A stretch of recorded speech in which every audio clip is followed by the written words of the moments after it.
But don't we live in a patriarchy? When most of the world's nations still have never had a female leader.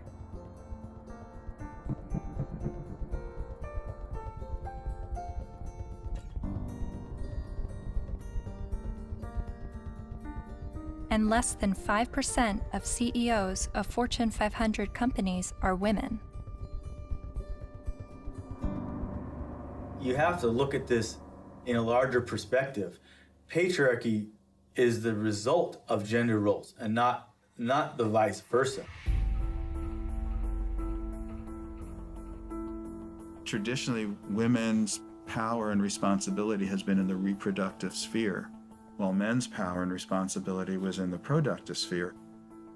You know, you have to reproduce to continue the species, and you have to produce to feed people so that they can reproduce. So, you know, it's like they work together.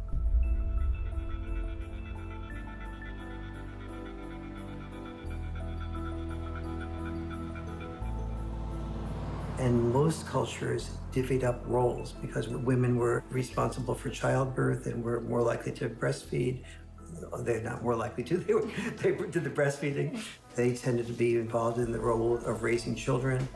Men tended to be involved in the role of raising money or making a killing of the animals or making a killing on Wall Street. But those were our obligations. So that's why industry was male-dominated and government was male-dominated, because that was our job. And so what we call patriarchy is men giving into the expected roles that they're supposed to give into, and many of those roles are very harmful. Working exceptionally long hours, difficult hours, dangerous jobs, getting killed on the job.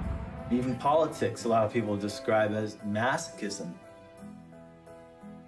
Imagine what it takes to be a successful politician.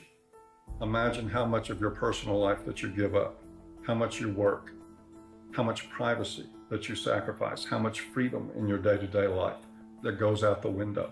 There are more men willing to do those things than there are women.